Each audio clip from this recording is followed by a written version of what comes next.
Di pesta mewah di Bali, kursiku hilang. Kamu bukan keluarga, ujar mertuaku. Mereka tertawa puas melihatku terhina. Tapi tawa itu berhenti saat aku membatalkan acara yang kubayar. Mereka tidak tahu apa yang sudah kutemukan. Tanya, sebelum ceritanya dimulai, silakan tulis di kolom komentar dari daerah mana saja teman-teman yang menonton cerita ini. Jangan lupa like dan subscribe agar channel ini bisa semakin berkembang dan bisa mempersembahkan cerita yang lebih menarik lagi. Telepon di telingaku terasa panas. Di seberang sana, seorang klien penting, seorang Datin Sri dari Malaysia, sedang mengubah rencana tempat duduk untuk pernikahan putrinya yang akan berlangsung 3 jam lagi. Di depanku, manajer catering Hotel Bintang 5 menatapku cemas, menunggu keputusan soal canape. Di sisi kiriku, asistenku, Rina, mengangkat sebuah tablet yang menunjukkan 2 pilihan desain pencahayaan yang berbeda. Rina, pilih yang opsi B, lebih dramatis, ujarku pelan, menutup mikrofon ponselku sejenak. Pak Benny, kita tambah udang gulung 5 nampan lagi. Saya akan tangani Datin. Aku kembali ke teleponku. Datin, saya mengerti. Tapi memindahkan meja nomor 3 ke sebelah meja nomor 12 akan merusak alur jalan pengantin. Bagaimana jika kita pindahkan meja 12? Inilah duniaku. Aku Syafira. Dan ini adalah Gemerlap Pesta, event organizer yang kubangun dengan darah, keringat, dan air mata dari sebuah ruko sempit di Kebayoran Lama, menjadi perusahaan yang kini menangani pesta paling bergengsi di Jakarta. Namaku adalah jaminan. Jika Syafira yang menangani, acara itu pasti sempurna. Aku dikenal teliti sampai ke detail terkecil. Aku tahu perbedaan antara mawar, avalanche, dan vendela, hanya dari aromanya. Aku bisa mengatur logistik untuk mendatangkan koki Michelin Star dari Paris hanya untuk 1 malam. Aku adalah Ratu Pesta Jakarta, tempat para elit menitipkan reputasi mereka. Aku membangun ini sendirian. Tidak ada warisan, tidak ada nama keluarga yang membukakan pintu. Hanya kerja keras. Ironisnya, justru kesuksesanku inilah yang membawaku ke dalam lingkaran keluarga Suryadinata. 5 tahun lalu, aku mengatur acara peluncuran properti mewah milik mereka. Di sanalah aku bertemu Arga Suryadinata. Dia adalah putra bungsu, si anak emas yang tampan, karismatik, dan terbiasa mendapatkan apapun yang dia inginkan. Dia berbeda dari klien-klienku yang kaku. Dia tertawa lepas. Dia memujiku bukan sebagai vendor, tapi sebagai seniman. Aku, yang terbiasa fokus pada pekerjaan, goyah. Kami jatuh cinta. Atau setidaknya, aku pikir kami begitu. Pernikahan kami menjadi sorotan utama. Pemilik Yo biasa menaklukkan Pangeran Suryadinata. Media menyukainya. Tapi ada satu orang yang tidak. Rianti, Ibu Arga. Sejak hari pertama Arga memperkenalkanku padanya di rumah mereka yang megah di Menteng, aku tahu aku tidak diterima. Rianti menatapku dari atas ke bawah. Bukan tatapan marah, tapi tatapan menilai. Seolah-olah dia sedang memeriksa kualitas sepotong kain di pasar. Oh, jadi ini Syafira, katanya saat itu. Suaranya halus namun dingin. Dia tidak menyalamiku. Dia hanya memegang cangkir teh porselennya. Arga bilang kamu punya bisnis. Iyo, ya? Mengatur bunga dan taplak meja. Lucu sekali. 5 tahun berlalu, dan lucu sekali, itu masih terngiang di telingaku. Bagi Rianti, aku adalah anomali. Aku tidak berasal dari lingkaran mereka. Aku tidak bersekolah di Swiss. Nama belakang orang tuaku tidak tercantum dalam daftar tamu acara sosialita manapun. Aku adalah pekerja. Dan di mata Rianti, seorang Suryadinata tidak menikahi pekerja. Mereka menikahi pewaris. Aku hanyalah seseorang yang beruntung bisa masuk ke keluarga mereka, menempel pada kekayaan mereka. Padahal, kenyataannya seringkali terbalik. Sejak menikah, aku sadar bahwa Gemerlap Pesta seringkali menjadi penopang gaya hidup Arga. Arga tidak punya pekerjaan tetap. Dia mengawasi beberapa proyek keluarga, yang artinya dia datang ke rapat, minum kopi mahal, lalu pergi bermain golf. Bisnisku, sebaliknya, sangat nyata dan sangat menguntungkan. Syafira, sayang, aku pakai kartumu ya untuk beli jam tangan, katanya suatu sore, sebulan lalu. Arga, jam tanganmu sudah ada selusin. Jawabku, lelah, ini beda, ini investasi. Lagi pula, kamu kan habis dapat proyek besar dari kedutaan. Anggap saja merayakan kesuksesanmu. Aku membiarkannya. Selalu begitu. Aku terlalu sibuk bekerja untuk berdebat. Aku sibuk membayar tagihan, mengurus ratusan karyawan, dan memastikan reputasiku tetap sempurna. Sementara Arga sibuk menjadi seorang Suryadinata. Malam itu, setelah acara Datin Sri selesai dengan sukses besar, aku pulang ke rumah kami. Rumah itu besar, mewah, dan dingin. Arga belum pulang. Seperti biasa, aku memeriksa ponselku. Tidak ada pesan darinya. Hanya ada satu pesan baru yang masuk beberapa menit lalu. Dari Rianti. Isinya singkat. Datang ke Menteng besok pagi. Jam 10. Jangan terlambat. Aku ada tugas untukmu. Aku menghela napas panjang. Tugas. Bukan permintaan. Rianti tidak pernah meminta. Dia selalu memerintah. Bahkan padaku, menantunya, dia berbicara seolah aku adalah salah satu stafnya. Aku tahu ini bukan sekadar obrolan pagi. Ini pasti sesuatu yang besar. Sesuatu yang akan menguras tenaga, waktu, dan mungkin kewarasanku. Aku menatap pantulan diriku di cermin besar di lorong. Wajah lelah seorang wanita sukses. Tapi di mata keluarga suamiku, aku masih gadis pengatur taplak meja yang beruntung. Aku memejamkan mata sejenak, menguatkan diri. Apapun yang Rianti inginkan besok, aku akan menanganinya. Seperti biasa, dengan profesional. Karena itulah aku, Syafira, sang ratu pesta. Aku bisa menangani apa saja. Setidaknya, itulah yang kupikirkan saat itu. Aku tidak tahu bahwa tugas ini bukanlah sekadar pesta. Ini adalah awal dari akhir segalanya. Pukul 10 pagi tepat, aku memarkir mobilku di depan rumah megah di Menteng.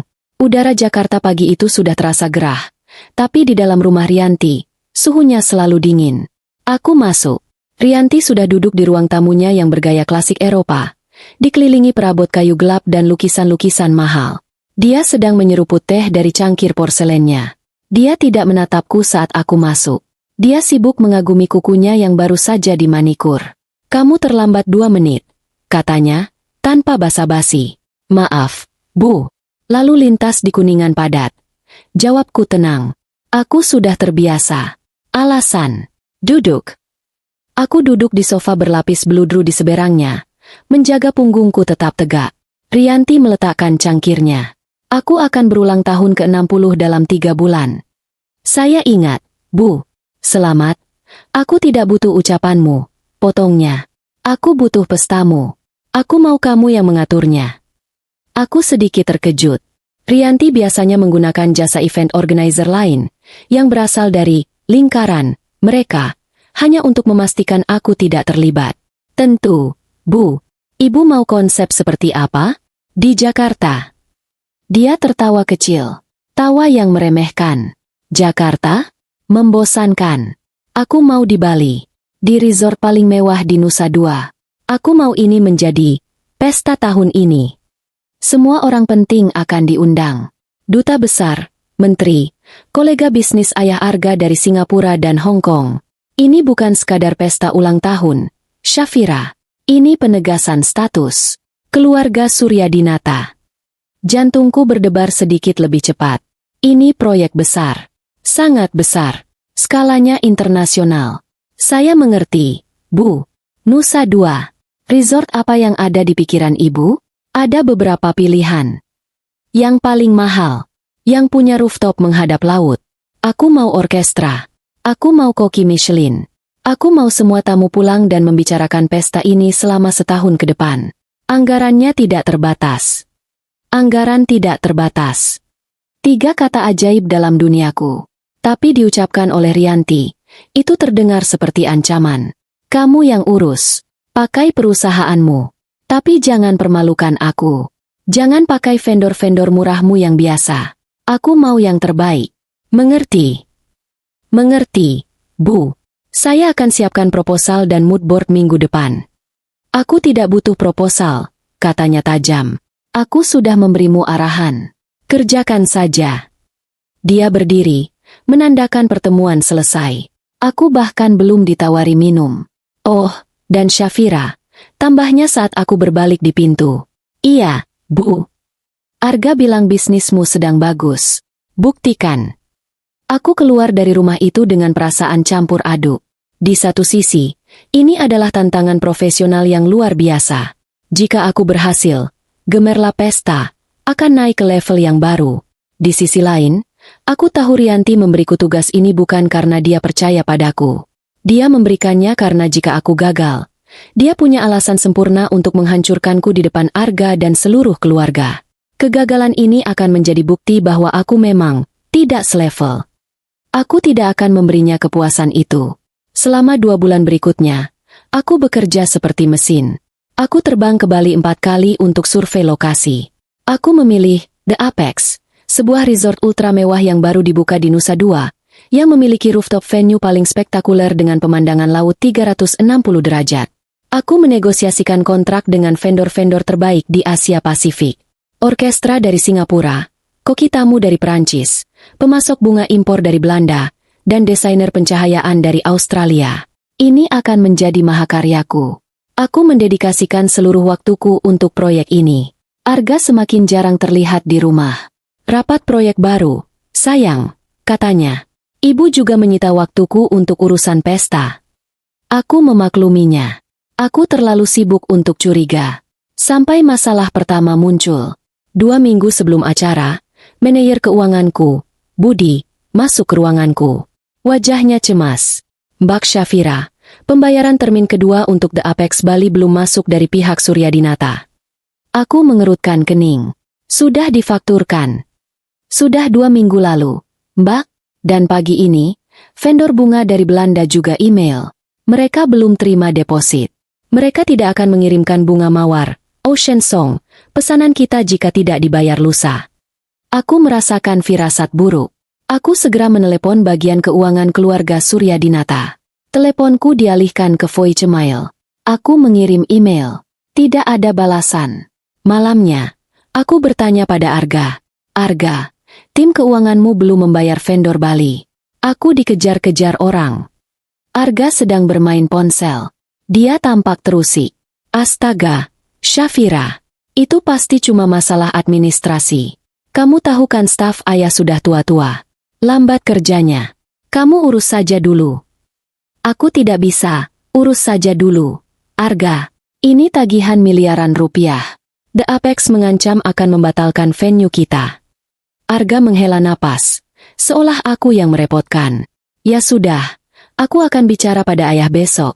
Beres. Tapi besoknya tidak beres. Lusa, situasinya semakin parah. Manajer orkestra meneleponku langsung dari Singapura. Mereka menuntut pembayaran di muka. Aku panik. Bukan panik karena uangnya, tapi panik karena reputasiku. Gemerlap Pesta tidak pernah gagal membayar vendor. Aku terpojok. Acara ini tinggal seminggu lagi. Semua tiket tamu penting sudah dibagikan. Membatalkan acara ini akan menjadi aib besar bagi Suryadinata dan kehancuran profesional bagiku. Aku membuat keputusan sulit. Aku menelepon Budi. Budi, pakai kredit lain perusahaan kita. Bayar semua vendor Bali. Lunasi The Apex, orkestra, bunga, semuanya. Pakai jaminan, Gemerlap Pesta. Tapi Mbak, Budi terdengar syok. Ini risiko besar. Ini uang perusahaan kita. Bagaimana kalau mereka tidak mengganti? Mereka akan ganti, kataku, mencoba meyakinkan diriku sendiri. Ini keluarga Suryadinata. Mereka tidak mungkin tidak bayar. Malam itu, aku memberitahu Arga apa yang telah kulakukan.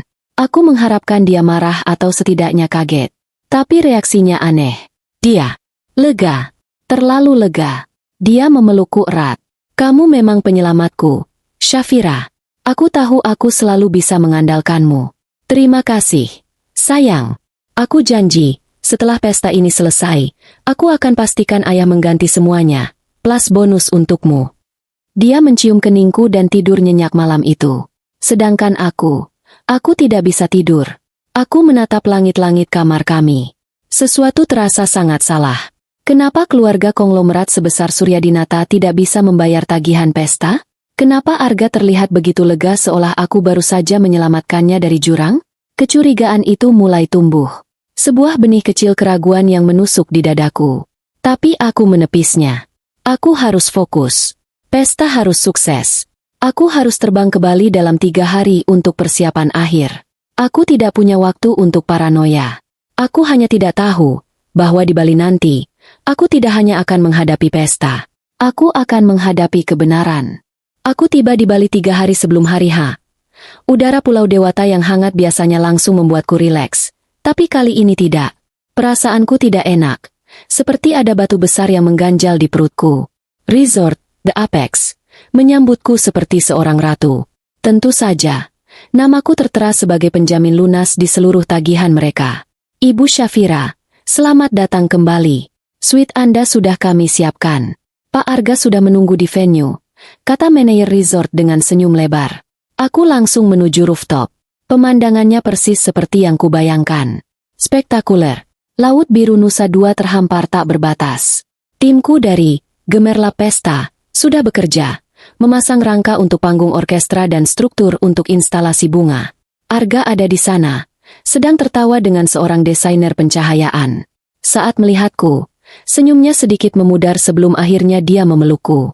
Sayang, kamu sampai. Bagus, bagus. Lihat, keren kan? Ini akan jadi pesta gila, katanya. Tapi matanya tidak menatap mataku. Dia melirik ke ponsel di tangannya. Arga, aku harus bicara soal pembayaran, kataku pelan, menariknya ke sudut. Astaga, Syafira, baru sampai sudah bicara kerjaan. Tenang saja, semua sudah beres. Ayah sudah transfer. Kamu tinggal fokus bikin pesta ini sempurna, oke? Transfer kemana? Budi bilang rekening kita belum menerima apa-apa. Itu transfer internasional. Sayang, butuh waktu. Kan dari Singapura. Sudah, jangan khawatir. Ayo, aku mau tunjukkan sesuatu di area kolam. Dia mengganti topik. Lagi, selama 2 hari berikutnya, polanya selalu sama. Arga sibuk, tapi tidak jelas sibuk apa. Dia selalu menghilang berjam-jam dengan alasan menelepon tamu, atau rapat dengan sepupu. Dia lebih sering memegang ponselnya daripada memegang tanganku. Dia gelisah, tapi menutupinya dengan tawa yang terlalu keras dan antusiasme yang dipaksakan. Kecurigaanku, yang tadinya hanya benih kecil, kini mulai bertunas. Aku tahu Arga berbohong, tapi aku tidak tahu seberapa besar kebohongannya. Malam itu, 1 hari sebelum pesta, adalah puncaknya. Kami kembali ke suite kami yang mewah setelah makan malam yang canggung dengan beberapa kerabat Arga yang sudah tiba. Aku lelah luar biasa. Aku hanya ingin mandi air panas dan tidur. Arga langsung masuk ke kamar mandi untuk mandi. Aku duduk di tepi tempat tidur, memijat pelipisku. Ponsel Arga tergeletak di meja nakas di sebelahku. Layarnya menyala. Sebuah notifikasi WhatsApp baru saja masuk. Aku biasanya tidak pernah, sungguh, tidak pernah, menyentuh ponselnya. Aku menghargai privasi, tapi nama pengirimnya membuat darahku berhenti mengalir. Fania. Aku tahu nama itu. Tentu saja aku tahu. Fania. Cinta pertama Arga. Wanita yang diinginkan Rianti untuk menjadi menantunya. Wanita, selevel, yang selalu dibandingkan denganku secara halus dalam setiap pertemuan keluarga. Jantungku berdebar sangat kencang hingga terasa sakit. Tanganku gemetar. Aku tidak menyentuh ponselnya. Aku hanya membaca pratinjau pesan di layar kunci itu. 1 pesan. Aku nggak sabar ketemu di Bali. Sayang, apa kamu sudah bilang padanya? Ibu bilang semua beres. Bilang padanya. Padanya. Itu pasti aku. Bilang apa? Ibu bilang semua beres. Rianti. Beres. Suara air dari kamar mandi tiba-tiba terdengar memekakan telinga. Ruangan ber-AC itu mendadak terasa pengap. Semua beres. Apa yang beres? Kenapa Fania datang ke Bali? Perutku mual. Ini bukan sekadar kecurigaan. Ini adalah pengkhianatan. Aku memejamkan mata, berusaha bernapas. Jangan bereaksi. Jangan gegabah. Aku butuh lebih. Aku butuh bukti. Seorang Syafira tidak bertindak berdasarkan 1 pesan WhatsApp. Arga keluar dari kamar mandi beberapa menit kemudian, mengenakan jubah mandi hotel. Aku lelah sekali, keluhnya, mengeringkan rambutnya dengan handuk. Rapat seharian bikin pusing. Rapat apa? Tanyaku, Suaraku berusaha kuatur setenang mungkin. Ah, biasa. Properti. Ayah memintaku mengurus beberapa hal. Membosankan. Aku tidur duluan ya, sayang. Dia bahkan tidak menatapku. Dia merebahkan diri di tempat tidur, memunggungiku, dan dalam 10 menit, aku bisa mendengar napasnya yang teratur. Dia tidur. Dia bisa tidur. Sementara aku, mataku terbuka lebar menatap langit-langit. Apa kamu sudah bilang padanya? Aku tidak bisa tidur. Pukul 2 pagi.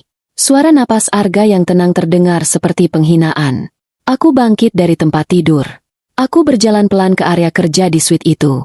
Laptop Arga ada di sana. Di atas meja. Terbuka. Dia selalu ceroboh dengan gawai. Dia tidak pernah mengunci apa-apa. Dia terlalu terbiasa ada orang lain yang membereskan masalahnya. Tanganku tidak lagi gemetar. Aku merasa dingin. Aku duduk di kursi itu. Aku menggerakkan trackpad. Layarnya menyala. Dia sedang membuka emailnya. Aku tidak tahu apa yang kucari. Mungkin tiket pesawat atas nama Fania.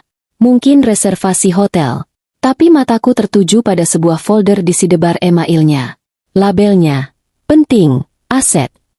Rasa penasaran profesional mengalahkan rasa sakit hatiku. Aset? Aku membuka folder itu. Isinya bukan tentang properti baru atau investasi yang menguntungkan. Isinya adalah kehancuran. Email-email antara Arga dan ayahnya, Bintara Suryadinata. Email-email ke beberapa bank besar di Jakarta dan Singapura. Kepada YTH. Bapak Restu, kami mohon perpanjangan waktu untuk pembayaran pokok utang yang jatuh tempo. Arga, kamu harus cairkan sisa dana di rekeningmu. Kita butuh untuk menutupi bunga pinjaman. Pak Bintara, dengan berat hati kami informasikan bahwa aset di Sentul harus kami sita jika tidak ada pembayaran dalam 7 hari. Aku terus menggulir. Puluhan email. Diskusi tentang penjualan rumah di Australia di bawah harga pasar. Surat dari pengacara yang membahas perlindungan aset dari kreditor. Napasku tercekat.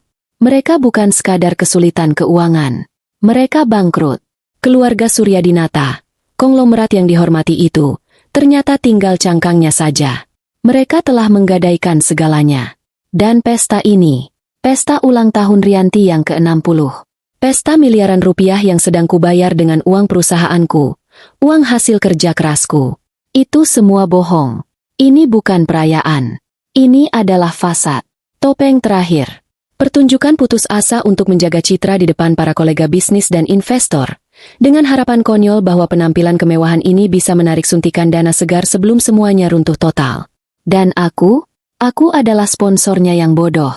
Aku adalah istri beruntung yang mereka manfaatkan untuk membiayai kebohongan terakhir mereka. Rasa mual itu kembali. Lebih kuat. Aku berlari ke kamar mandi dan muntah. Semua kemewahan, semua pujian palsu, semua kebohongan Arga. Semuanya keluar. Aku membasuh wajahku. Aku menatap pantulanku di cermin. Mataku merah, tapi tatapanku tajam. Ini belum selesai. Jika mereka berbohong soal ini, kebohongan apa lagi yang mereka sembunyikan? Aku kembali ke laptop. Aku kembali ke laptop Arga. Tanganku kini stabil. Bukan lagi rasa sakit atau kaget yang kurasakan. Ini kemarahan. Kemarahan yang dingin dan terfokus. Jika mereka berbohong soal uang, mereka pasti berbohong soal Fania. Aku mengetik, Fania, di kolom pencarian email. Hasilnya langsung muncul. Bukan hanya satu. Ada puluhan. Email antara Arga dan Fania. Email antara Arga dan agen perjalanan. Benar saja. Sebuah tiket pesawat. Kelas bisnis. Jakarta ke Bali. Atas nama Fania Pramesti. Tanggal kedatangan. Besok pagi. Hari H pesta. Bukan hanya itu. Ada reservasi hotel. Di The Apex.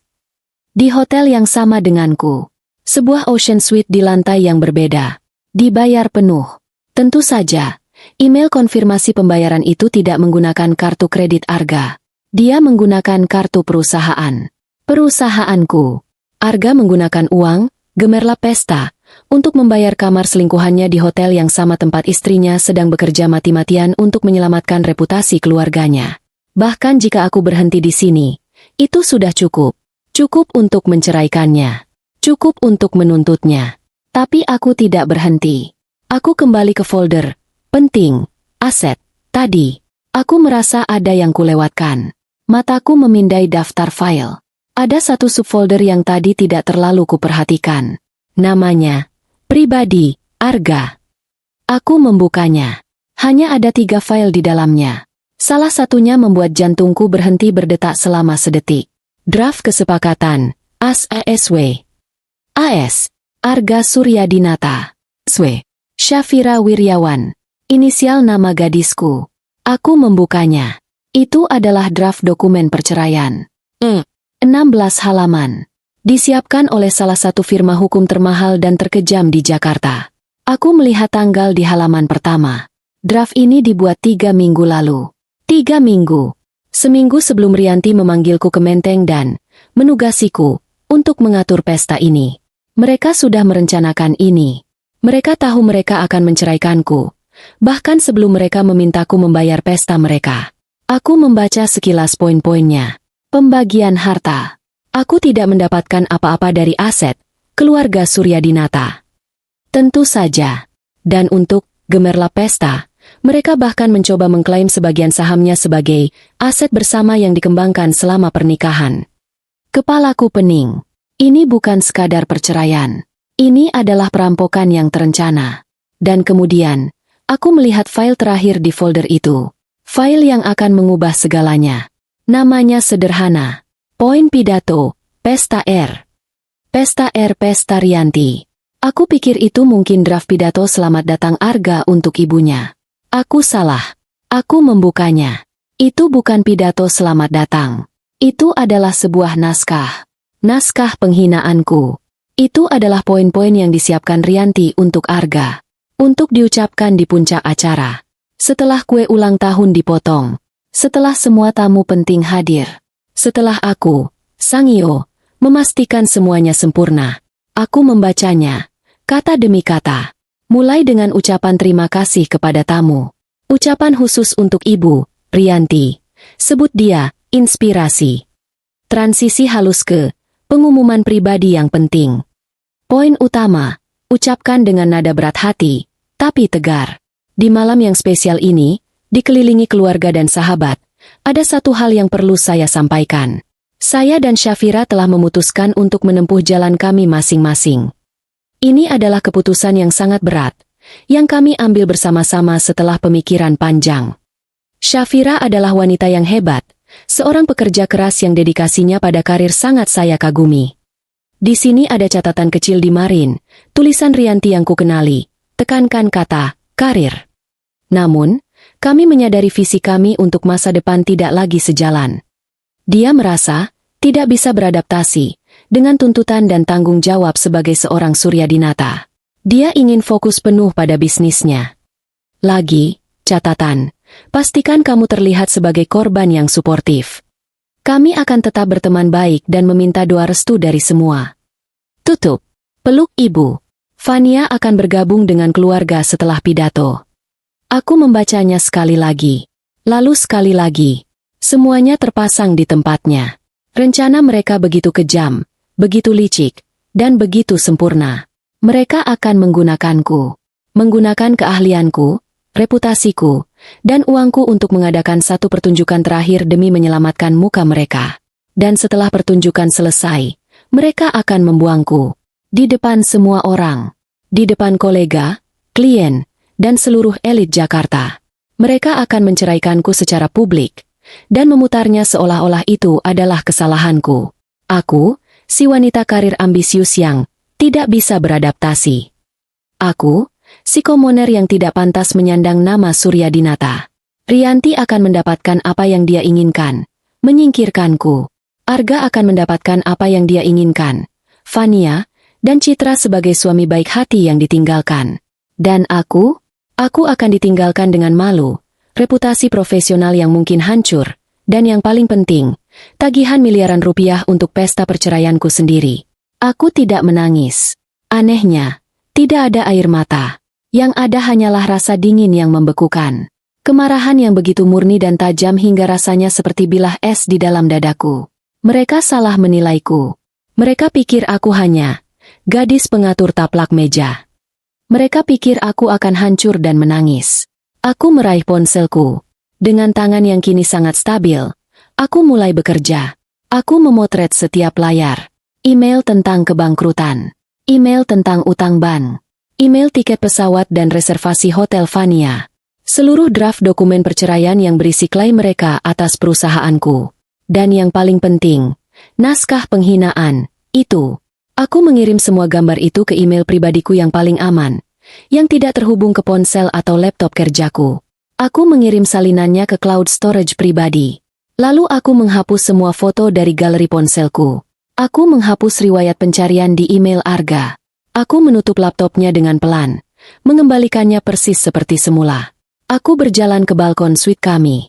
Laut Nusa Dua terbentang gelap dan tenang di bawah cahaya bulan. Pukul 4 pagi. Udara malam Bali terasa asin di kulitku. Arga masih tertidur lelap di dalam. Dia tidak tahu apa-apa. Dia tidur seperti bayi, bermimpi tentang bagaimana dia akan menghancurkan hidupku besok malam.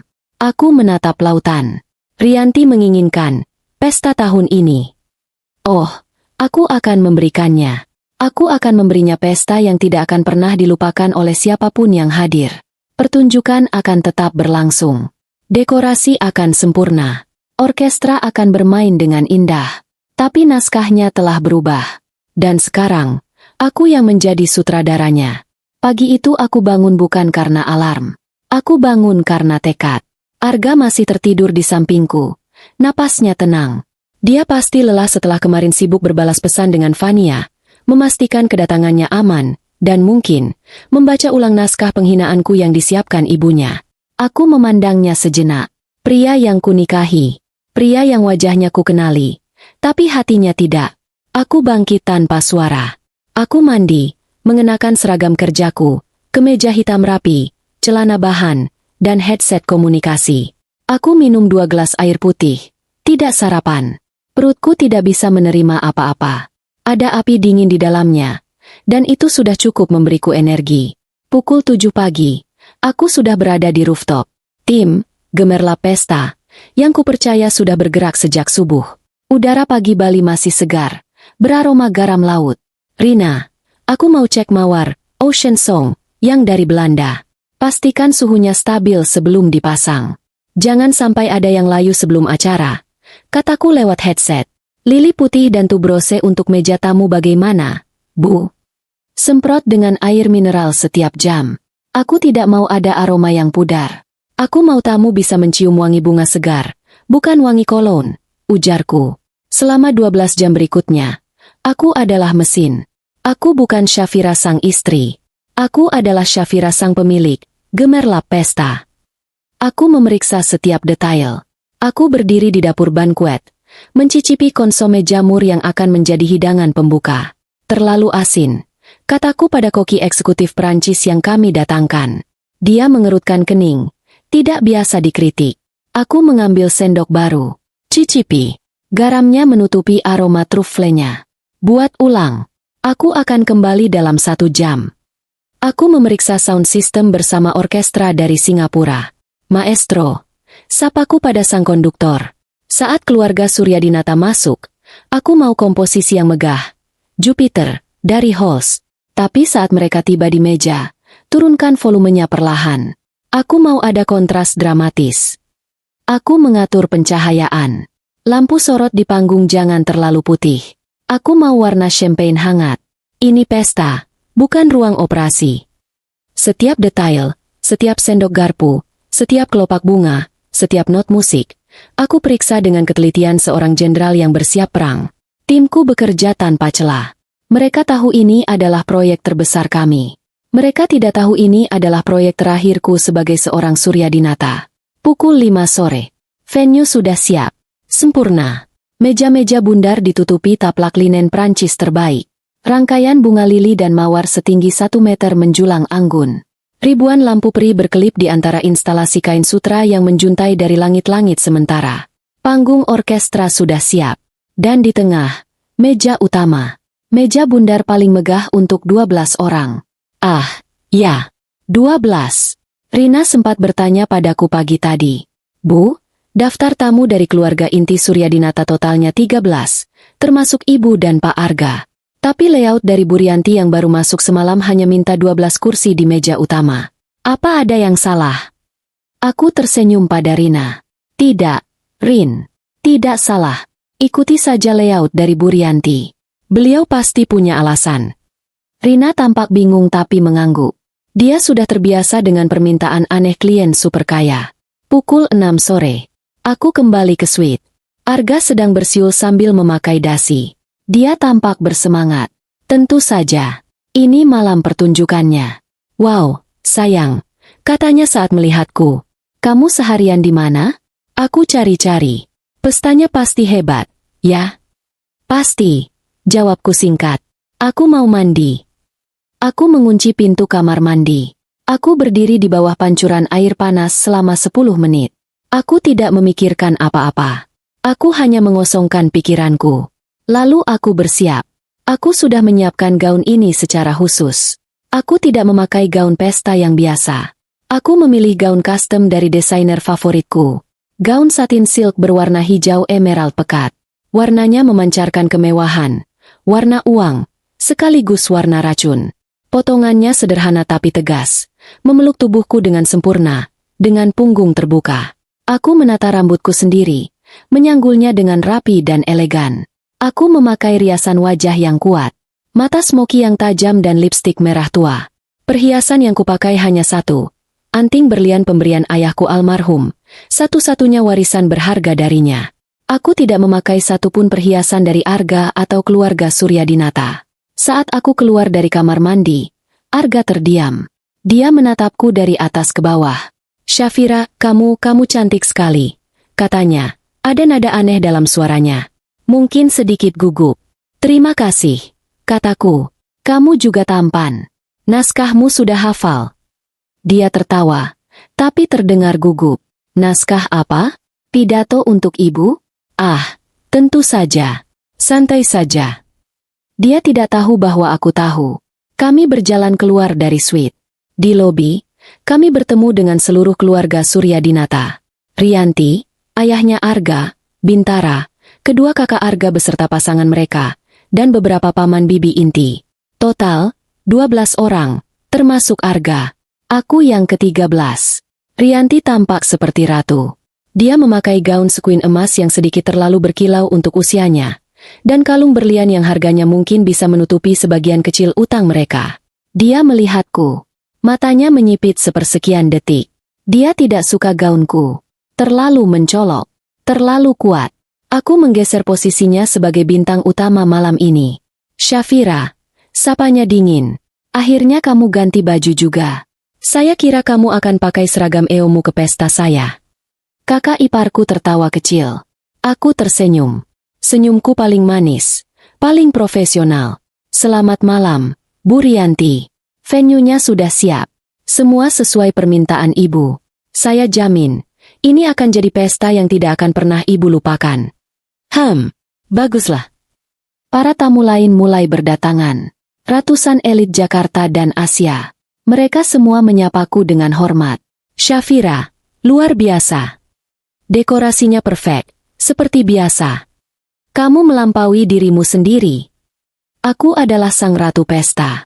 Mereka semua menghargaiku. Rianti dan keluarganya melihat itu semua. Aku bisa melihat Rianti sedikit kesal karena perhatian terbagi. Orkestra mulai bermain. Waktunya tiba. Manajer venue memberi isyarat padaku.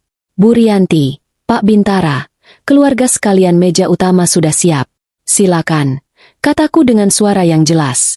Rianti mengangkat dagunya. Dia memimpin rombongan. Bagaikan kawanan singa yang berjalan menuju mangsanya. Arga berjalan di samping ibunya.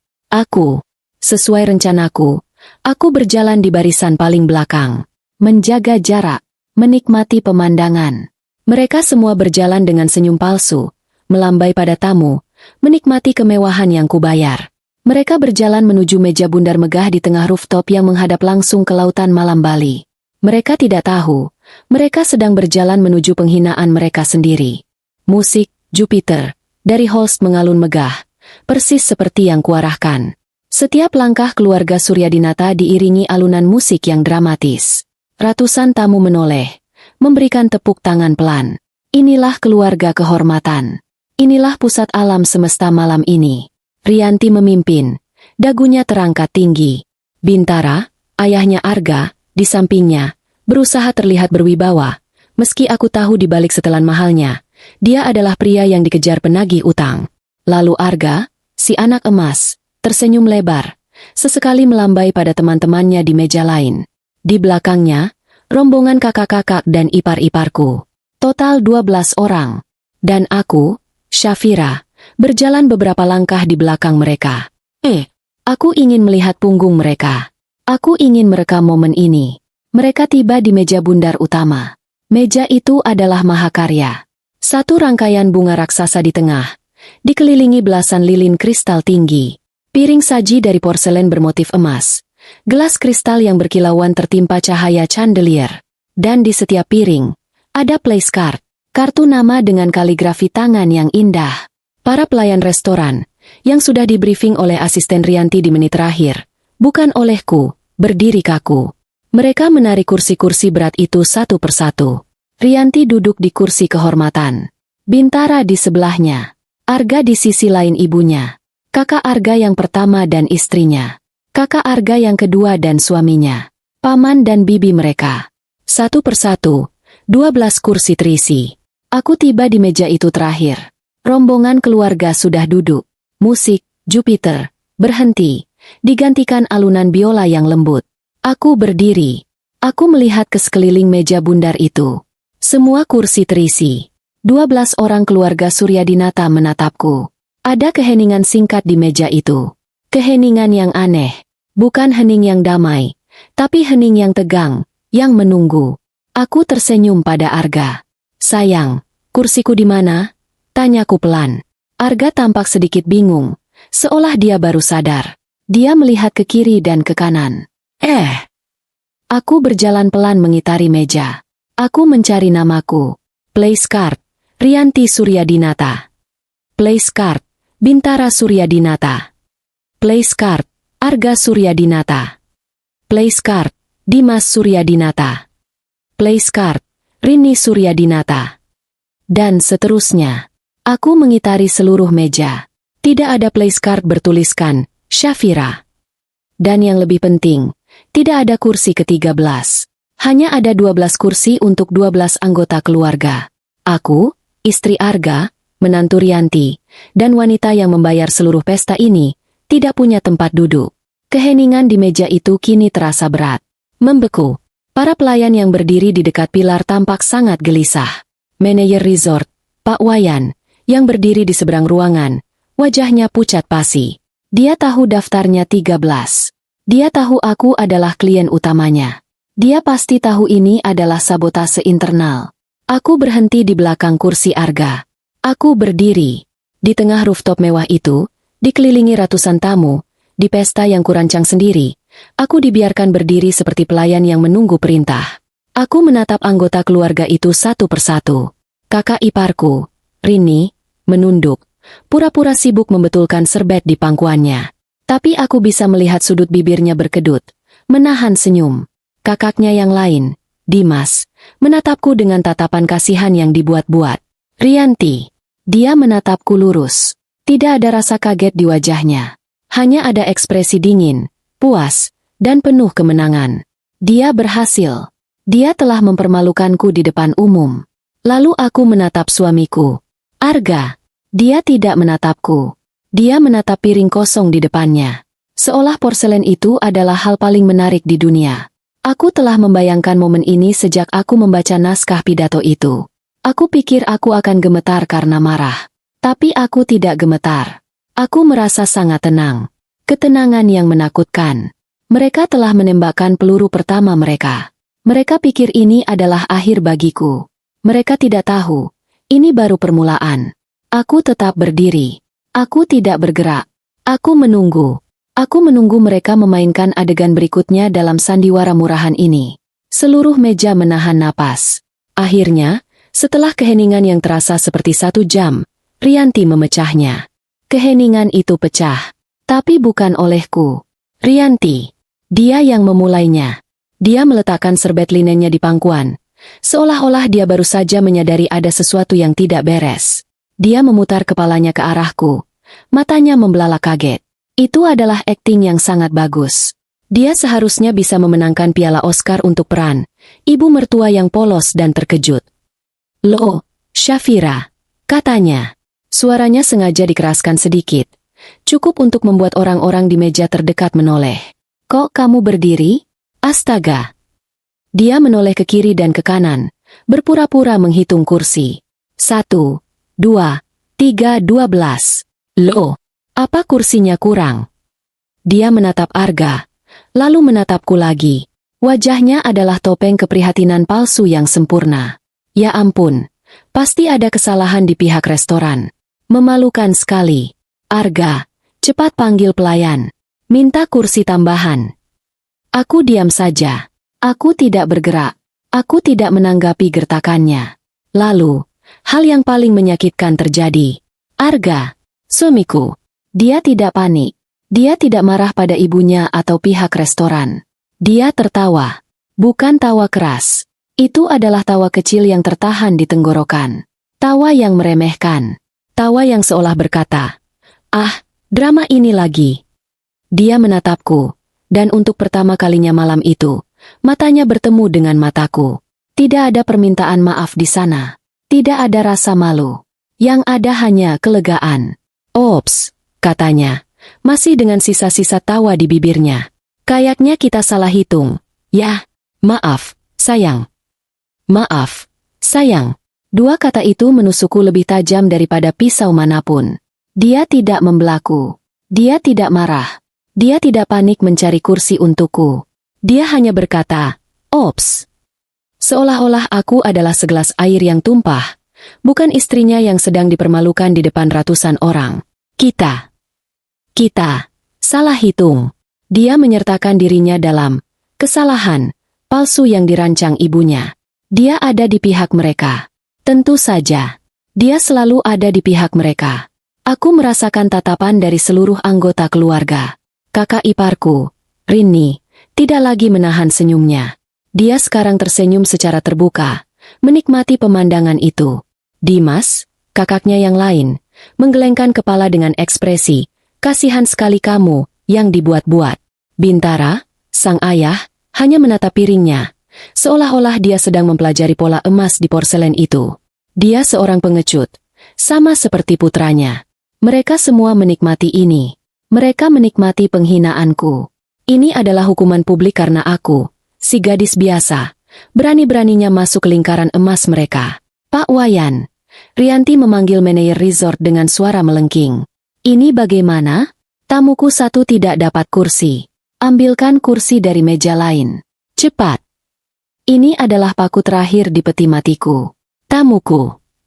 Dia bahkan tidak menyebutku, menantuku. Aku hanyalah tamu. Dan dia menyuruh mereka mengambilkan kursi acak. Kursi tambahan. Kursi sisa. Seperti aku adalah tamu tak diundang yang memelas minta tempat duduk. Aku bisa merasakan ratusan mata tamu lain di rooftop itu kini tertuju padaku. Orkestra masih bermain, tapi suaranya seolah menjauh. Aku bisa mendengar bisikan-bisikan. Aku bisa merasakan panasnya tatapan mereka. Mereka mengharapkanku menangis. Mereka ingin aku berteriak. Mereka ingin aku membuat keributan, berlari keluar sambil terisak, membuktikan bahwa aku memang tidak bisa beradaptasi, dan terlalu emosional. Aku menarik napas dalam-dalam. Satu kali, aku merasakan udara laut Bali yang asin memenuhi paru-paruku. Rasanya dingin, sedingin hatiku saat ini. Aku memfokuskan pandanganku. Pertama, aku menatap Arga. Aku menatap matanya begitu lekat hingga senyum, ops, di wajahnya perlahan memudar, digantikan oleh ekspresi bingung. Dia tidak mengerti kenapa aku tidak menangis. Lalu, aku memutar kepalaku sedikit. Aku menatap lurus ke mata Rianti. Topeng kagetnya sudah hilang, berganti dengan tatapan kemenangan yang sombong. Aku tersenyum padanya. Senyum kecil, tenang, dan profesional. Senyum yang biasa kuberikan pada klien yang sulit. Dengan suara yang tenang, tapi cukup jelas untuk didengar oleh seluruh meja di tengah alunan musik biola. Aku berkata, "Nggak apa-apa, Bu." Wajah Rianti sedikit berubah. Ini di luar naskahnya. Aku melanjutkan. Suaraku tetap datar, mematikan. Sepertinya, aku memang bukan keluarga. Hening. Kali ini, keheningan yang sesungguhnya. Bahkan orkestra sepertinya mengambil jeda sepersekian detik. Senyum di wajah Rini membeku. Tawa Arga mati total. Mata Rianti menyipit. Kemenangannya baru saja direnggut. Aku tidak menuduh. Aku tidak bertanya. Aku hanya menyatakan fakta. Aku mengkonfirmasi penghinaan mereka. Aku menerimanya. Mereka ingin aku keluar dari meja itu sebagai korban yang terhina. Aku akan keluar. Tapi bukan sebagai korban. Aku adalah Gemerlap Pesta. Aku adalah Syafira. Dan aku tidak akan berdiri di pesta yang kubayar hanya untuk dipermalukan. Aku mengambil satu langkah mundur. Selamat menikmati pestanya, kataku pada meja itu. Lalu, aku berbalik. Aku berbalik dan berjalan. Aku tidak berlari. Aku tidak berjalan terburu-buru. Aku berjalan dengan langkah yang sama terukurnya seperti saat aku memeriksa venue pagi tadi. Punggungku tegak lurus. Dagu terangkat. Gaun emerald green sutraku menyapu lantai marmer dengan anggun. Aku bisa merasakan setiap mata di rooftop itu menusuk punggungku. Aku bisa mendengar bisikan-bisikan yang kini tak lagi tertahan. Itu Syafira, kan? Dia pergi. Apa yang terjadi di meja utama? Dia tidak terlihat marah, dia terlihat.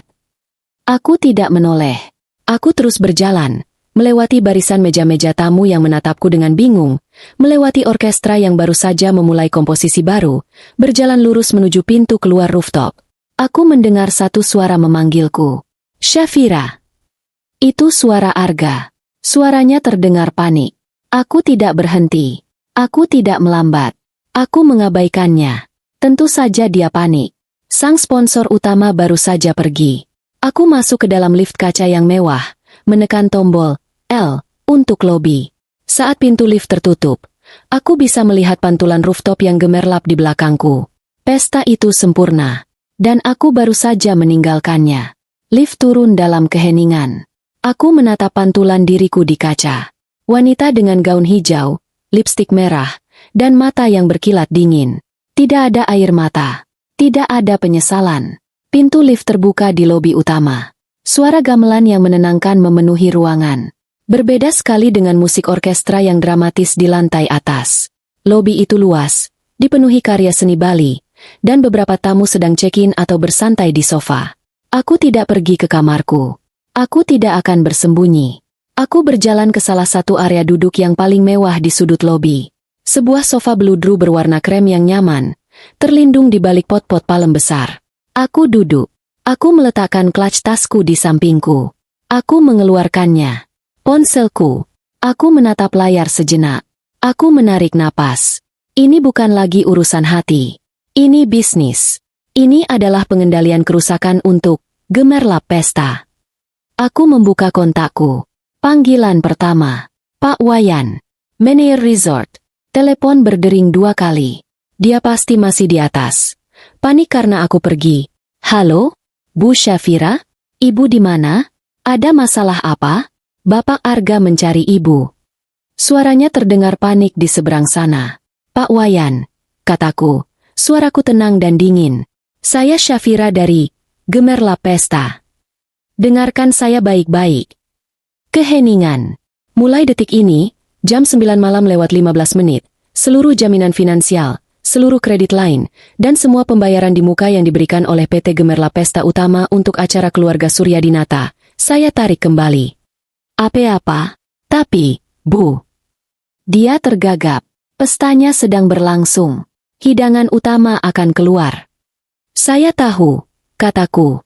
Dan mulai detik ini pula, seluruh tagihan untuk pesta malam ini, venue, catering, orkestra, bunga, minuman, semuanya, menjadi tanggung jawab pribadi dari Bapak Bintara Suryadinata dan Ibu Rianti Suryadinata.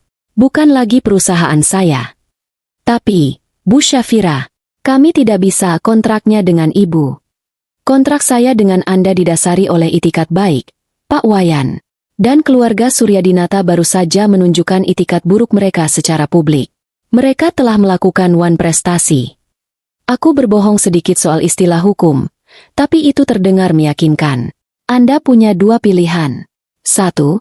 Anda segera menghentikan pesta itu dan menagih pembayaran penuh pada keluarga Suryadinata sekarang juga. Atau 2. Anda melanjutkan pesta, dan perusahaan saya akan menuntut resort Anda besok pagi karena melanjutkan layanan tanpa persetujuan penjamin. Keheningan total di seberang sana. Aku bisa mendengar napasnya yang berat. Saya sarankan Anda segera cetak tagihannya, Pak Wayan, kataku, dan bawa ke meja utama. Tagih pada Ibu Rianti. Beliau yang memesan pesta ini. Selamat malam. Aku menutup telepon sebelum dia bisa memprotes. 1 selesai. Aku segera membuka grup WhatsApp dengan tim intiku. Budi, Rina, Lili, Korek. Tarik semua layanan yang belum dieksekusi. Sekarang juga. Ponselku langsung berdengung. Rina yang menelepon. Bu, Kodret, maksudnya apa? Tanya. Rina, batalkan catering after party. Batalkan midnight snack. Telepon vendornya sekarang. Katakan penjamin mundur. Semua staf, gemerlap pesta. Di venue, kumpulkan barang kalian. Bersiap keluar dari sana dalam 30 menit. Tapi, Bu, lakukan saja. Rina, aku akan jelaskan nanti. Lindungi aset kita. Aku menutup telepon. Panggilan berikutnya. Perusahaan penyewaan yacht. Halo, Bali Paradise Yachts? Saya Syafira. Saya ingin membatalkan charter Samudera Agung untuk besok pagi atas nama Suryadinata. Tapi Bu, depositnya akan hangus. Saya tidak peduli depositnya. Saya hanya ingin memastikan tidak ada tagihan lebih lanjut ke perusahaan saya. Batalkan. Sekarang. Selesai. Panggilan berikutnya. Agen private jet untuk tamu-tamu VVIP mereka yang akan pulang lusa. Batalkan charternya. Selesai. Dan sekarang, yang paling pribadi. Aku menelepon Pak Wayan lagi. Dia langsung mengangkatnya. Suaranya gemetar. Pak Wayan, kataku manis. Satu hal lagi. Saya baru ingat. Ada reservasi di Ocean Suite nomor 1102, atas nama Fania Pramesti. Aku mendengar Pak Wayan menahan napas. Reservasi itu, lanjutku, menggunakan kartu kredit perusahaan saya sebagai jaminan. Iya, Bu. Betul. Segera nonaktifkan kunci kamar itu. Dan seluruh tagihan suite itu, pindahkan ke tagihan kamar Bapak Arga Suryadinata. Lakukan sekarang juga. Baik, Bu. Baik. Dia terdengar lega karena ini tugas yang lebih mudah. Aku menutup telepon. Selesai. Semua domino telah kuruntuhkan. Aku duduk diam di sofa bludru itu. Lobi terasa sejuk dan damai. Aku bisa mendengar suara air dari kolam di luar. Aku melihat jam di ponselku. Pukul 9:45 menit. 30 menit. 30 menit sejak aku berjalan keluar dari rooftop itu. 30 menit yang baru saja menghancurkan seluruh fasad keluarga Suryadinata. Aku bersandar di sofa. Sekarang, aku hanya perlu menunggu. Menunggu kekacauan itu turun dari lantai atas. Aku tahu itu tidak akan lama.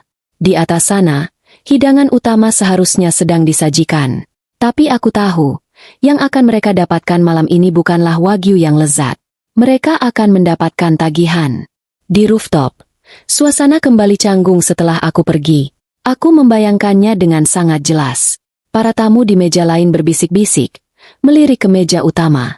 Di meja utama, Rianti pasti sedang berusaha keras mengendalikan situasi. Anak itu selalu saja dramatis. Aku bisa mendengar suaranya yang dibuat-buat, ditujukan pada kakak Arga. Terlalu banyak bekerja. Otaknya jadi tidak stabil. Arga tertawa gugup di sampingnya. Biasa, Bu. Dia pasti lelah. Nanti juga kembali. Ayo, kita lanjutkan. Hidangan utamanya pasti lezat. Mereka mencoba mengabaikan kursi kosong yang menganga di antara mereka. Kursi ke-13 yang tidak pernah ada.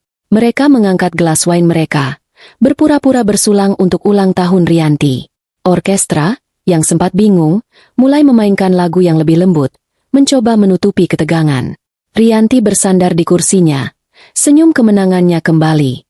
Dia berhasil. Aku telah pergi. Aku telah dipermalukan. Sesuai naskah. Naskah perceraian yang akan diumumkan Arga nanti malam bisa berjalan lebih mulus. Dia bisa bilang aku pergi karena emosional dan tidak stabil. Para pelayan mulai bersiap di sudut ruangan, membawa nampan-nampan perak tertutup. Hidangan utama, Wagyu A5 dengan saus truffle, sudah siap disajikan. Aroma samar yang lezat mulai tercium. Keluarga Suryadinata sudah memegang garpu dan pisau mereka. Saat itulah musiknya goyah. Sang konduktor, maestro dari Singapura itu, tiba-tiba menurunkan tangannya. Para pemain biola berhenti di tengah gesekan. Keheningan yang tiba-tiba ini jauh lebih memekakan daripada keheningan saat aku berdiri tadi. Semua tamu menoleh ke arah panggung. Tapi sang konduktor tidak sedang melihat penonton. Dia sedang melihat ke arah pintu masuk venue. Pak Wayan, manajer resort, berjalan masuk. Wajahnya pucat, tapi tatapannya tegas. Dia tidak sendirian. Di belakangnya, berjalan dua orang petugas keamanan hotel yang berbadan tegap, mengenakan seragam batik formal namun kaku. Di tangannya, Pak Wayan memegang sebuah map kulit hitam. Mereka tidak berjalan mengendap-endap. Mereka berjalan lurus, tegas, membelah kerumunan tamu, langsung menuju meja bundar utama. Pesta itu berhenti total. Seluruh rooftop hening. Rianti adalah yang pertama bereaksi. Wajahnya mengeras. Pak Wayan, apa-apaan ini? Kamu mengganggu pesta saya. Dan kenapa kamu bawa keamanan? Ada apa ini? Suaranya tajam dan menghina. Pak Wayan berhenti tepat di samping kursi Rianti. Dia membungkuk sedikit. Sangat formal. Selamat malam, Bu Rianti. Maaf mengganggu perayaan Ibu. Suaranya tenang, tapi diperkuat oleh mikrofon kecil di kerahnya, yang biasa dia pakai untuk komunikasi staf. Seluruh meja bisa mendengarnya dengan jelas. Ada masalah darurat yang harus segera diselesaikan. Masalah apa yang lebih penting dari ulang tahun saya? Bentak Rianti. Masalah pembayaran, Bu. Jawab Pak Wayan. Suaranya tetap datar. Dia membuka map kulit itu. Dia mengeluarkan selembar kertas tebal yang panjang. Sebuah tagihan. Penjamin finansial untuk acara ini, PT Gemerlap Pesta Utama, atas nama Ibu Syafira Wiryawan, telah secara resmi menarik seluruh jaminannya dari acara ini, efektif 30 menit yang lalu. Wajah Rianti berubah dari marah menjadi bingung. Apa maksudmu? Omong kosong apa ini? Artinya, Bu, lanjut Pak Wayan. Seluruh tagihan untuk malam ini, termasuk venue, catering untuk 300 tamu, minuman, orkestra, dan bunga impor. Dia berhenti sejenak. Ditambah dengan biaya pembatalan penuh untuk charter yacht, Samudra Agung, besok pagi, pembatalan private jet untuk tamu VVIP Ibu Lusa, dan seluruh blok kamar VVIP yang dipesan atas nama Suryadinata seluruhnya jatuh tempo. Saat ini juga. Dia meletakkan tagihan itu di atas meja, tepat di depan piring Rianti. Di atas place card emasnya. Totalnya, Bu, kata Pak Wayan, suaranya terdengar jelas di keheningan rooftop itu. 11.427 juta rupiah. Wajah Bintara, ayah Arga, yang sedari tadi diam, berubah menjadi abu-abu. Dia terbatuk. Rianti menatap angka itu. Matanya membelalak. 11, kamu gila. Ini penipuan. Panggil Syafira. Dia yang mengurus ini. Ibu Syafira yang menginstruksikan kami untuk menagih langsung pada Ibu sebagai pemesan acara, kata Pak Wayan. Kami mohon pembayarannya dilunasi sekarang, Bu, tunai, atau dengan kartu kredit yang valid. Jika tidak, dengan sangat menyesal, kami harus menghentikan semua pelayanan, termasuk pesta ini. Hening, menghentikan pesta. Penghinaan total. Kurang ajar, desis Rianti. Wajahnya merah padam.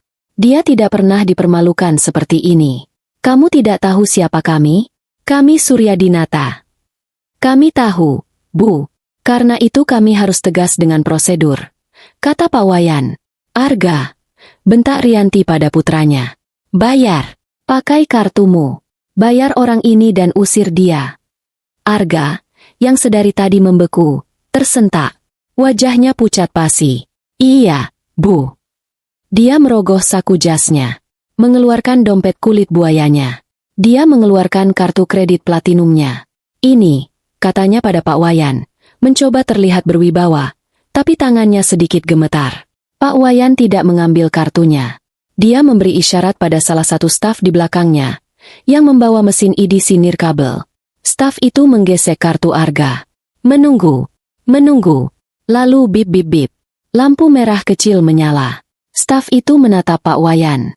Pak Wayan menatap Arga. Maaf, Pak Arga. Kartunya ditolak. Dana tidak mencukupi. Mata Arga terbelalak ngeri. Coba lagi. Pasti salah gesek. Staf itu menggeseknya lagi. Hasil yang sama. Ditolak. Pakai kartumu yang lain. Desis Rianti. Suaranya bergetar karena panik. Itu satu-satunya yang limitnya besar. Bisik Arga. Keringat mulai membanjiri pelipisnya. Para tamu di meja lain kini tidak lagi berbisik. Mereka menonton. Ini adalah tontonan yang lebih seru daripada kembang api manapun. Keluarga konglomerat Suryadinata tidak bisa membayar tagihan pesta mereka sendiri. Bintara. Rianti beralih ke suaminya. Pakai kartumu. Bintara, pria yang biasanya terlihat tenang itu, kini tampak seperti akan pingsan. Dia mengeluarkan kartunya. Ditolak. Dia mencoba kartu lain. Ditolak. Kakak Arga, Dimas, mencoba kartunya. Ditolak. Satu persatu, kartu kredit kebanggaan keluarga Suryadinata ditolak di depan umum. Mereka bangkrut. Dan kini, semua orang tahu. Saat itulah ponsel Arga berdering. Suaranya memecah keheningan yang menyiksa itu. Arga melihat layarnya. Wajahnya berubah dari pucat pasi menjadi putih seperti kapur. Fania. Dia melompat dari kursinya. Panik. Halo. Dia berjalan sempoyongan menjauh dari meja. Tidak tahu bahwa di keheningan itu, suaranya yang panik terdengar jelas. Apa? Tidak bisa masuk. Fania. Kamu di mana? Di lobi? Bagaimana mungkin kuncinya tidak berfungsi? Apa maksudmu tagihannya dipindah ke kamarku? Arga membeku. Dia menoleh pelan ke arah pintu keluar rooftop. Dia akhirnya mengerti. Ini bukan kecelakaan. Ini bukan drama emosional. Ini adalah eksekusi. Syafira tahu. Dia tahu segalanya. Dia tahu soal Fania. Dia tahu soal uang. Dan dia baru saja menarik pelatuknya. Di meja, Rianti gemetar. Bukan lagi karena marah. Tapi karena ketakutan. Wajahnya yang tadi angkuh kini kuyu dan pucat. Dia menatap tagihan 11 miliar itu.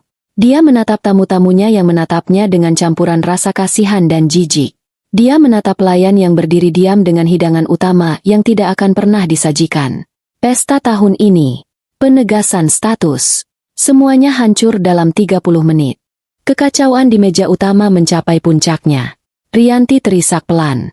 Bukan isak tangis kesedihan, tapi isak tangis frustrasi dan malu yang tertahan. Bintara, lakukan sesuatu, lakukan sesuatu. Bintara hanya bisa memegangi dadanya. Napasnya tersengal. Arga masih berdiri terpaku di dekat pilar. Ponsel menempel di telinganya, mendengarkan jeritan panik Fania dari lobi. Wajahnya kosong. Syok. Saat itulah, aku berjalan masuk kembali. Aku berjalan melewati pintu masuk rooftop yang sama, yang tadi kulewati saat keluar. Jika tadi aku berjalan keluar diiringi bisikan, kini aku berjalan masuk diiringi keheningan total. 100% mata tertuju padaku. Gaun emerald greenku berkilau di bawah cahaya lampu chandelier.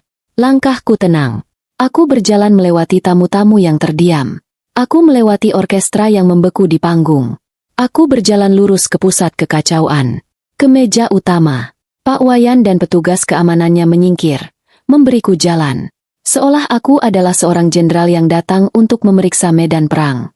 Aku berhenti di meja itu. Di tempat kosong di mana seharusnya kursiku berada. Arga adalah yang pertama melihatku dengan jelas. Dia menjatuhkan ponselnya. Benda itu berdebam pelan di lantai marmer. Syafira. Suaranya bukan lagi suara suamiku. Itu adalah jeritan putus asa. Jeritan seorang pria yang baru saja kehilangan segalanya dan tahu siapa yang harus disalahkan. Syafira, apa yang kamu lakukan? Aku menatapnya. Mata kami bertemu. Tidak ada lagi cinta di sana. Tidak ada lagi kenangan. Hanya ada puing-puing. Aku? Tanyaku.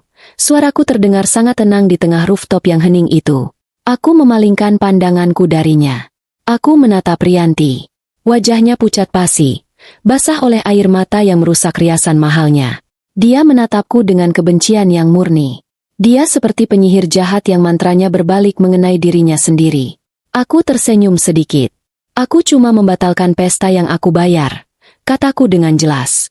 Aku menoleh kembali ke Arga, yang masih menatapku ngeri. Oh, Arga, tambahku, suaraku pura-pura prihatin. Sepertinya Vania meneleponmu tadi? Apa dia ada masalah di lobi? Sampaikan padanya. Jangan khawatir. Tagihan suite-nya sudah kupindahkan dengan aman ke tagihan kamarmu. Semoga kartu kreditmu yang itu masih berfungsi. Wajah Arga hancur.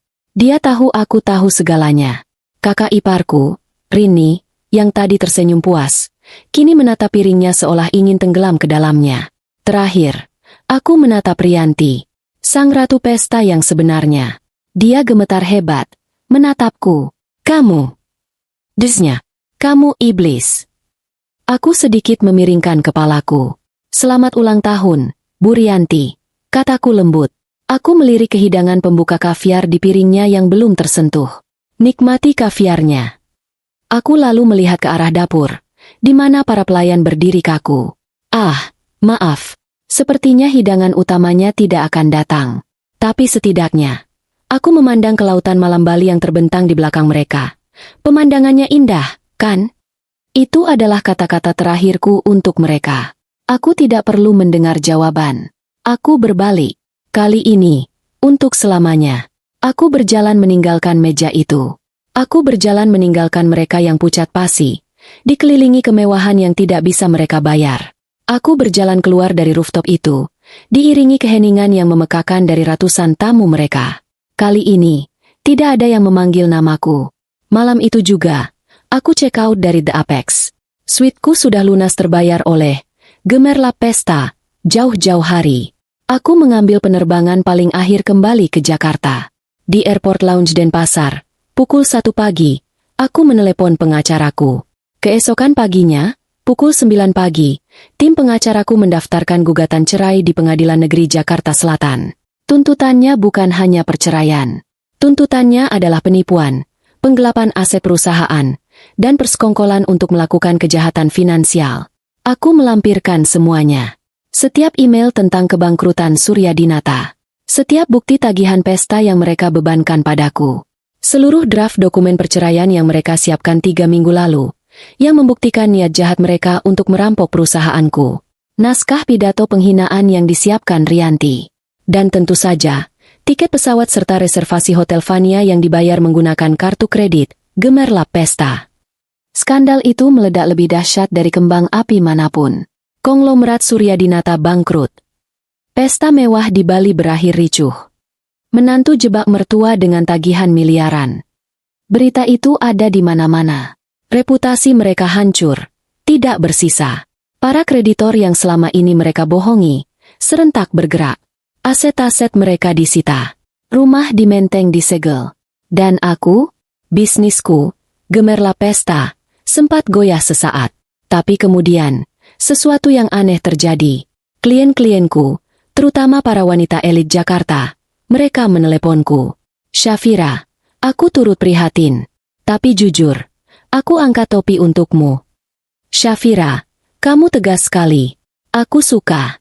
Atur peluncuran produk baruku bulan depan. Ya. Mereka tidak melihatku sebagai korban. Mereka melihatku sebagai seseorang yang tidak bisa diremehkan. Ketegasanku di Bali malam itu, profesionalisme yang kulakukan sampai detik terakhir, menjadi legenda. Gemerlap Pesta tidak hancur, justru meroket. Kini, aku tidak hanya dikenal sebagai Ratu Pesta yang teliti. Aku dikenal sebagai Ratu Pesta yang punya tulang punggung baja. 6 bulan kemudian, aku berdiri di kantor baruku di Gedung Pencakar Langit di Sudirman. Pemandangannya seluruh kota Jakarta. Aku sedang meninjau layout untuk acara amal terbesar tahun ini. Namaku, Syafira, kini berdiri sendiri. Aku adalah pemilik pesta yang sebenarnya. Dan aku tidak membutuhkan kursi dari siapapun. Aku membangun singgasanaku sendiri.